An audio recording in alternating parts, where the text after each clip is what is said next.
Hey there, Stuart Bell from Outdairy. I wanted to record a quick video and send it through to you, talking about kind of some of the things that we see in advice businesses that are causing problems and hopefully giving you a couple of things to think about that you can fix in your business. If you've read a bit about our program, the Leverage Advice Firm program, you might know that it's all about solving this problem of scale. We do it in three ways: working on the way that you attract clients into your business, work on the way that you service them, and work on the way that you resource up your business with the aim of making it much easier to bring clients in, making it much more effective to service them, and ultimately work less for more reward. That's the high level, but here's the thing. Let's talk about the attraction thing. A while ago, the way that you attracted clients into your business would be that you go out there and talk to people who are of a certain age.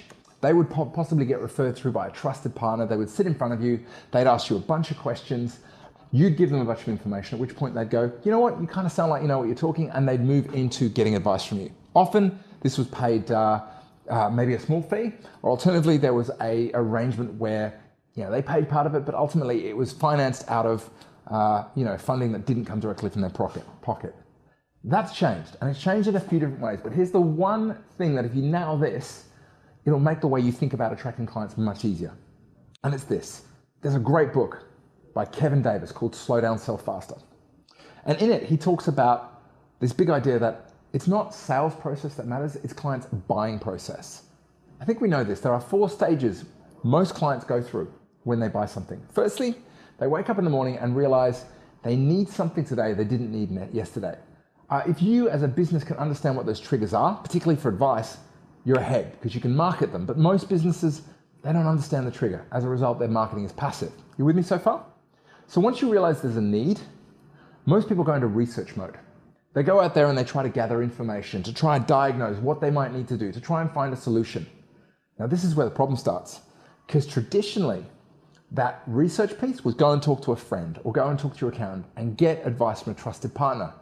But then Google came along, and Google can give you information about everything, except it's hard to know the good information from the bad information. So a lot of consumers these days are filling themselves up full of information, some of which supports their view of the world, others of which they ignore. Then they come and see you, which is stage 3. They enter a buying decision. And the old way of doing it, this buying decision was, you know what, I'll ask some questions, I'll understand whether you seem to know what you're talking about, and then I'll proceed because, it's not a big barrier for me in terms of the cost, in terms of the way it works. But we know now that because clients are so full of information, they're coming into that. You're maybe challenging some of what they think they can do is possible, what they've read, and when people aren't clear, they go into procrastination. And of course, the final decision is what we call the value stage, which is where a client either makes a decision as to whether the buying decision they made is a good one or a bad one. So they either go into advocacy, where they refer people through, or they go into buyer's remorse, where they decide they're going to try and get out of it. So here's the big thing.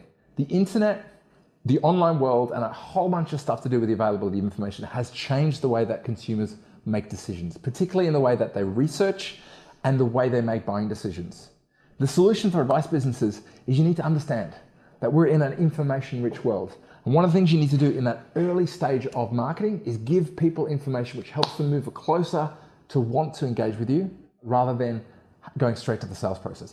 This in the program is what we call creating pull. And the funny thing is you get this right, it removes friction from the sales process and makes it a much easier sell for you as an advisor. And finally, when it comes to onboarding, when it comes to that conscious way of helping them to go from, instead of going into buyer's remorse, advocacy, well, technology makes that much easier because it means we can have more touch points with clients, quality touch points with less manual work. That's a bit of information about how to attract people in. I want you to ask this question. If you think about the way that you attract clients in, if you think about the way you're onboarding, how much is your business paying attention to the fact that we now live in an information-rich world, and part of your job is to help clients unpack the information you provide and move them out of procrastination. Would love to know more whether this is an area you're good at, or alternatively, maybe something that this video has triggered you to think differently about the way you market, sell, and onboard. Anyway, I hope this has been useful. Stuart Bell from Outdairy. I'll speak to you soon. Have a good week.